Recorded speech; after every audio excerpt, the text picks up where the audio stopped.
বেশ কয়েকদিন আগে তোমাদেরকে একটা ডোম শেপড মার্বেল এফেক্টের কেক রেডি করে দেখিয়েছিলাম। ভিডিওটা যদি এখনো না দেখে থাকো, আমার নামের নিচে যে লিঙ্কটা আছে ওটাতে ক্লিক করে দেখে নিতে পারো। তো আজকে ওটারই ডেকোরেশনটা কমপ্লিট করছি তোমাদের সামনে।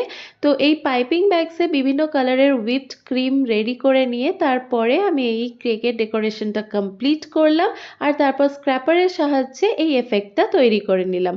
বেশ সুন্দর কালার কম্বিনেশন লেগেছে আমার, যদিও রেনবো কালার করার চেষ্টা করেছিলাম বাট সবকটা ক্রিমস ছিল না, তাই যা ছিল সেটা দিয়ে ডেকোরেশনটা কমপ্লিট করলাম। ফাইনালি পুরো ফিনিশিংটা কমপ্লিট করার পর ওটার ওপরে একটা আর্টিফিশিয়াল বারবি ডল বসিয়ে নিলাম, সাথে তার পেছনে দুটো উইংস লাগিয়ে নিলাম, আর সামনে একটা আর্টিফিশিয়াল ফ্লাওয়ার। That's it. কেমন লেগেছে আমায় কমেন্ট করো।